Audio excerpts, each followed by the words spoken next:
Joey was your average elementary-aged boy. In kindergarten, he quickly adjusted to the school day and made many friends. Kindergarten was a great year. Joey conformed well to a structured day and was often excited to get on the bus in the morning. Some topics were difficult for him, but his parents figured he would learn them in time. As Joey entered first grade, he was excited to start the year.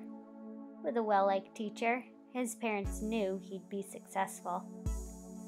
Joey knew many of his friends would be in his class, and he eagerly awaited his first day of school. The school year started out slowly, reviewing many of the skills that Joey had learned in kindergarten. This was very beneficial to Joey, as he needed his kindergarten skills reinforced. Each day when he came home, he had a smile on his face and begged his mom for a play date with his friends.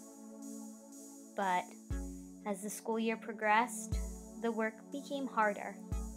Joey was now required to read and write independently.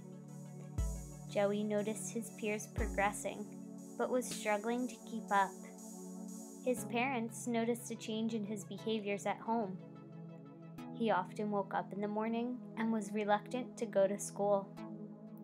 He no longer wanted play dates with his friends, who at one time were the sun and the moon to him. He was even resistant to talking with his parents, and lately, the teacher was consistently reaching out to his parents, telling them he was struggling to get his schoolwork done, and often refused to participate in class.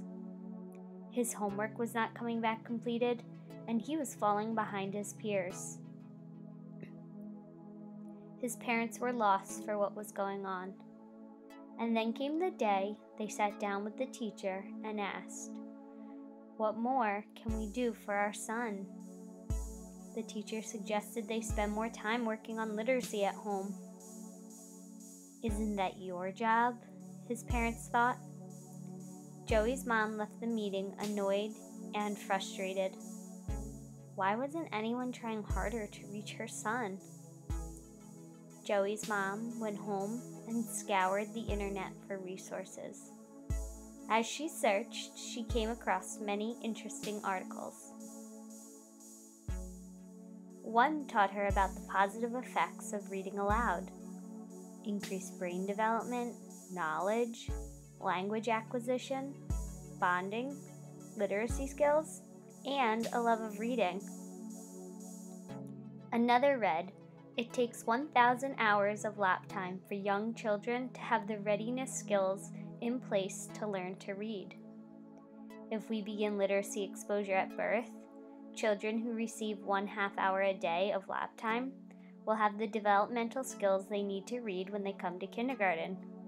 But if we wait until children are 5 years old and entering kindergarten, it will take 3 hours a day of lap time to catch these children up with their peers in order to be ready to read."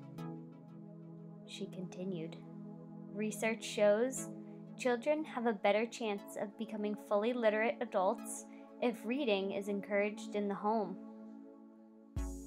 Studies show, beyond dispute, that children's achievements in school improves with increased parent involvement in education." And finally, for a child, the more time spent with a parent reading aloud increases his or her level of attachment, enhances a sense of security, and imparts the knowledge that their parent feels they are worthwhile people with whom to spend time. Joey's mom was determined to set her son on the right path. She collaborated with the teacher and even asked for suggestions on how to improve her son's education. Within a few months, Joey was slowly returning to his old self. His confidence was back, and he even restored old friendships while making new ones. His relationship with his parents improved, and on top of it all, his schoolwork was improving as well.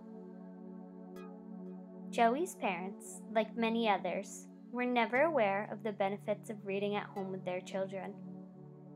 just as Joey's parents did, many parents believe it is the school's sole responsibility.